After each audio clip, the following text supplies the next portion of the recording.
Today is Wednesday, September 7. I'm Pastor Anthony, and this is Wilderness Wanderings.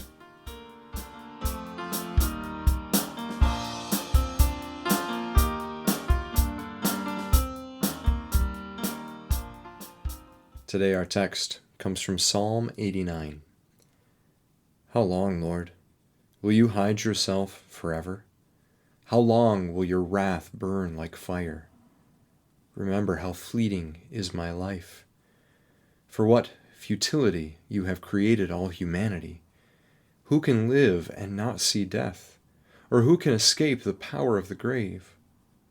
Lord, where is your former great love, which in your faithfulness you swore to David? Remember, Lord, how your servant has been mocked, how I bear in my heart the taunts of all the nations, the taunts with which your enemies, Lord, have mocked, with which they have mocked every step of your anointed one. Praise be to the Lord forever. Amen and amen. So the last verses of Psalm 89, verses 46 through 52.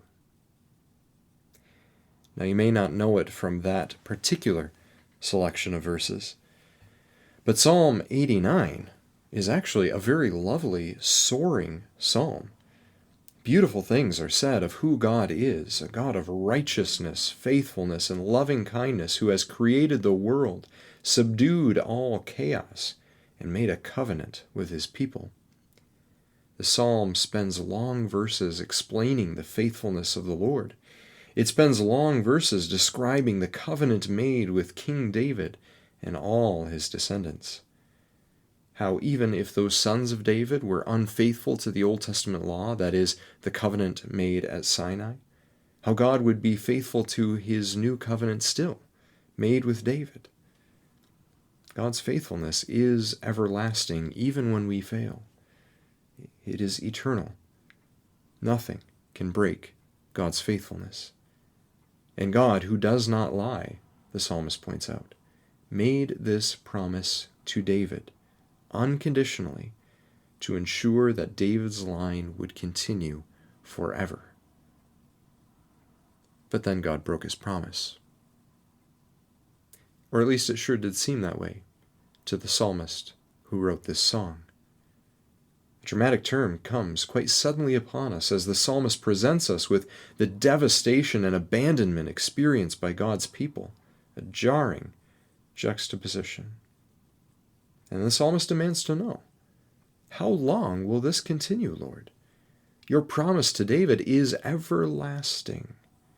So will this devastation end before the end of time? How long? If you're faithful, it should, and soon. We human people don't live forever.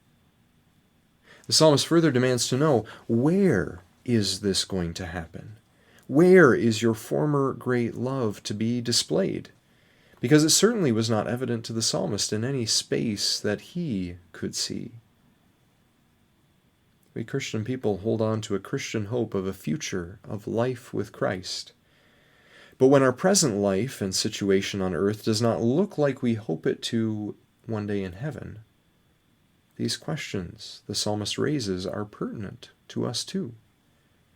It's great that we have a future hope, yes. But that doesn't mean that we can't ask God if he will not show his love in our time and in our space. We can pray alongside the psalmist in asking, will your kingdom not come on earth as it is in heaven, so that we might see it and live in it in our times and our spaces, O Lord? How is it that we can say such bold things to God, though, you might wonder? Well, because it is God's own faithfulness that's on the line, that's why. That's why Jesus tells us to pray for the same thing, your kingdom to come on earth as it is in heaven. And because it is ultimately a question about God and not about us, well, perhaps that's exactly why Jesus came, to bear out the final lines of this psalm as his own, to allow the mockery of the nations, the wrath of God, and the abandonment felt by God's people to fall on him instead, or at least along with us. It's only in the ministry of Jesus, therefore, in his death and his resurrection, that we finally find an answer to this psalm from God. But in each new generation, including ours, we find that we too have to take up our cross, along with the words of this psalm, and journey together with Jesus as we together wait for God's faithfulness to be proved once again in our own time and in our own places. Now, maybe that isn't a happy end or neat resolution to this devotion, but it is where the psalm ends, and indeed where Book 3 of the Psalter ends, by placing our petition before God, demanding that his kingdom come on earth as it is in heaven soon, and then waiting for his response. So as you wait, go with God's blessing. May the peace of the Lord Christ go with you, wherever he may send you. May he guide you through the wilderness and protect you through the storm.